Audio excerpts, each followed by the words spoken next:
वैशाख 11 गतेबाट सञ्चालन हुने भएको चाहिँ त्यो कक्षा 12 को परीक्षा पनि कुनै पनि नेपाली शिक्षक र कर्मचारी सहभागी हुने छैनन्। सांसद, मन्त्री, प्रधानमन्त्री, मेयर, उपमेयर को मिलेर परीक्षा लिउन्। नेपाली शिक्षक र कर्मचारी एकदमै चट्टानी अडानका साथ चाहिँ नि हामी यो मैदान छोड्नेवाला छैनौँ। अहिले देशमा शिक्षा ऐनको लागि आन्दोलन चर्किरहेको छ र यही अवस्थामा चाहिँ कक्षा 12 को एक्जाम हुन्छ हुँदैन भन्ने कुरामा पनि स्टुडेन्टहरू दोधारमा परिरहेका छन्। परीक्षा हुन्छ भने कसले गराउने? सबै शिक्षकहरू त आन्दोलनमा जोडिरहेका छन् र सर्वोच्च निकायहरूबाट पनि शिक्षकहरूलाई चाहिँ परीक्षामा समावेश नहुनको लागि आग्रह गरिरहेको छ र अहिलेसम्मको अवस्था हेर्दा फेरि हुन्छ जस्तो देखिन सकिँदैन। तर पनि सरकारले यसको बारेमा कुनै पनि परीक्षा हुन्छ हुँदैन भनेर खुलेर कुरा गरेको छैन र यही आन्दोलनलाई जारी राख्ने हो भने त शिक्षाको क्षेत्रमा पनि धेरै ठुलो असर पर्न सक्छ र शिक्षकहरूले मागेका मागहरू पुरा नहुँदाखेरि परीक्षा पनि बन्द हुन सक्ने सम्भावना रहेको छ। सबै शिक्षकहरू आन्दोलनमा समावेश भएका छन् र समावेश हुने आम शिक्षकहरूले पनि अन्य शिक्षकहरूलाई पनि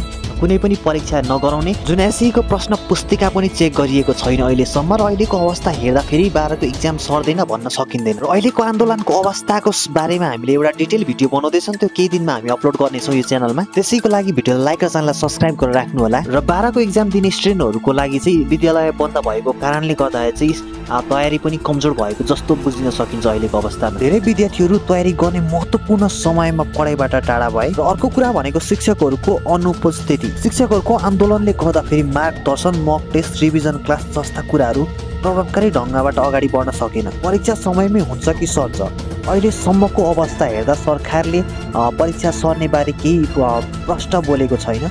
तर आन्दोलन लम्बियो भने चाहिँ समय सर्न नसक्ने भन्ने कुरा पनि हुँदैन।